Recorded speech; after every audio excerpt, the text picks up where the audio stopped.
Protests and blockades by commercial truck drivers have started at Texas-Mexico border entry points in response to Governor Abbott's directive for Texas DPS to conduct enhanced safety inspections of vehicles.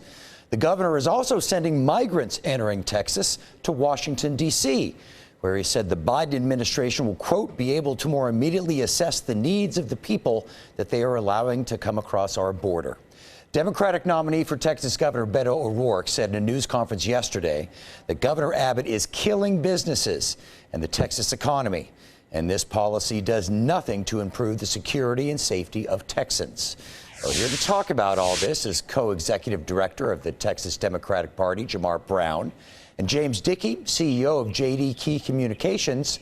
Jamar, are the increased inspections necessary to ensure border security? No, they're not necessary to ensure border security. What we've seen the governor do is slow down the delivery of produce, delivery of automobiles and other goods that Texas businesses and Texans need. And so we're seeing him create inflation here in Texas. It's increasing prices, it's reducing wages, it's reducing hours. And also what we're seeing is a strong impact on businesses and small businesses. And the governor claims to be pro-business, and businesses are also being impacted in a negative way. And so this is not helpful to the state of Texas right now. It's only hurting workers and businesses. James Dickey, these DPS inspections, are they slowing down the commercial trade at the border? Are they turning into a problem? Well, according to the people I spoke with in Laredo today, who've lived there for decades, they said that it does not appear to be taking any longer to get across the border than it typically has. And in fact, things seem a little bit better. What has been a problem is increase in murder. One of the most recent murders was an illegal immigrant stabbing another illegal immigrant right after coming across the border.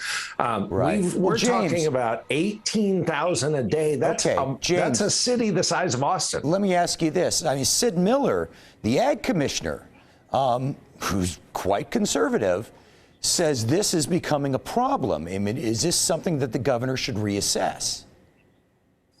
Well, certainly the governor should take a look at everything that's going on down there and make sure that he balances protecting the citizens of Texas and our laws with business and with opportunity. We're good at that here in Texas. But the Biden administration loves to blame everybody. First they said it was Putin, then they said it was everything else. Right. Jamar said the inflation is Abbott's fault. Well, you know, tell that to the rest of the country. It's Biden's fault.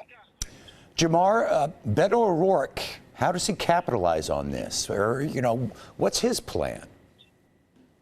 Well, I think the thing that we will continue to do, as we've always done, is talk to workers, talking to community members, talking to businesses, small businesses and communities, not only in Laredo, but all across the state, because everyone's being impacted. As I mentioned earlier, for example, produce is being slowed down. We're coming up on the Easter holiday where people want to spend time with their families and celebrate. And so that's the real impact that we're talking about. And so we're going to be mobilizing. Beto stood with workers yesterday in Laredo, in FAR, excuse me. And so I think that that's going to be important. We're continuing to do that and make sure that they know they'll be represented by Democrats. And we've seen the governor fail them again. Okay. Real quickly, James, are you happy with what the governor's doing? Well, it's clear somebody needs to stand up for citizens of the United States and protect us from the horde that is coming across the border that this president has turned into a giant wave when it was but a trickle when he first took office. Okay. All right. Somebody needs to do it, and the Democrats won't. All right. Well, it all goes on. We got to wrap it up for now. Jamar, James, thank you both very much. Thank you. Thank you.